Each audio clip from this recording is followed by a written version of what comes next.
নতুন যারা উদ্যোক্তা আছেন, ঠিক আছে, যারা ডিমওয়ালা হাঁস নিয়ে খামার করতে চিন্তা ভাবনা করতেছেন, বিশেষ করে যারা হাউস করে খামার করবেন, ওদেরকে পরামর্শ ছাড়া ইনশাল্লাহ এরকম হাউস করবেন না। আমার খামারের যাবতীয় সব কিছু আজকে আপনাদেরকে দেখাবো, ঠিক আছে, আসেন। এখানে দেখেন এক্সট্রা খাবার, দান আলাদা আর হচ্ছে আপনার ফিড আলাদা, ঠিক আছে। দান আর ফিড আপনি একসাথে মিক্সড করে দিতে পারবেন, কোনো সমস্যা নাই। এটা হাঁসের জন্য পুষ্টিকর খাবার।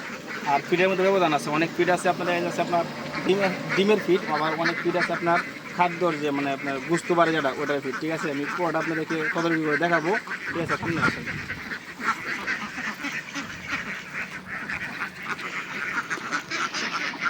এখানে যে শুকনা খাবার, এইখানেও শুকনা খাবার, আর এক্সট্রা এখানে হাউস করা আছে আলাদা। পুরো আমি দেখাইতেছি, আসেন। যারা হাউস করতে চাইতেছেন পাশে সবসময় আপনাদেরকে পুকুর রাখতে হবে, ঠিক আছে। যদি পুকুর থাকে তাহলে ভালো, না থাকলেও কোনো সমস্যা নাই। এটা আপনার রুজির উপরে নির্ভর করবে। আর এই যে ঘরটা আছে, এই ঘরটায় আপনার পানির উপরে নিচে মাছের সেট করা আছে। আর এখানে পরিবেশটা আপনাদেরকে একটু দেখানোর চেষ্টা করতেছি, বিশেষ করে যারা আপনারা হাউস করবেন, ঠিক আছে। এই হাউসের পরিবেশটা আপনাদেরকে দেখাই।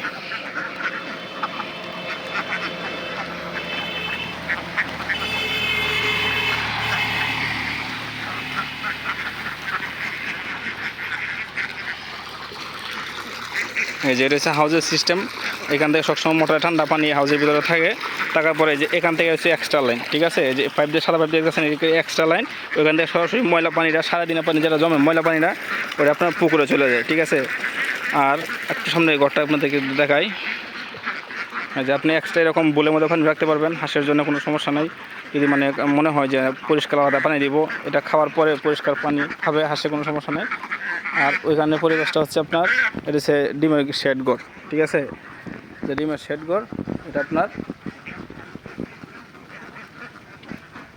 যারা এরকম মাছা সিস্টেম করে ঘর করতেছেন, ওরা এই সিস্টেমে ঘর করতে পারবেন, কোনো সমস্যা নেই। এটা আপনার ব্যয়বহুল খরচ। আর আপনি যদি খরচ বাঁচাতে চান, তাহলে আপনার পানির উপরে ঘর বাঁধার কোনো প্রয়োজন নেই, পানির এই শুকনো মাটির উপরে ঘর বাঁধবেন।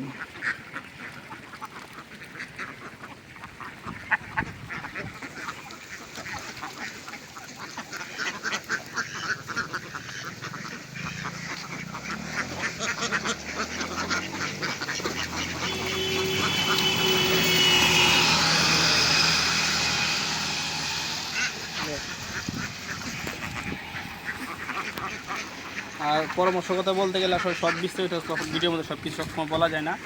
আর যোগাযোগ করলে অবশ্যই ফোনে যোগাযোগ করবেন, ইনশাআল্লাহ সকল ধরনের পরামর্শ আর যাবতীয় যা কিছু লাগে সব কিছু বুঝাই দেওয়া হবে। আর ভিডিওতে আসলে সব কিছু বোঝানো যায় না, জাস্ট আমি কামাতে কিছু করলে আপনাদেরকে দেখালাম আর কি, এই।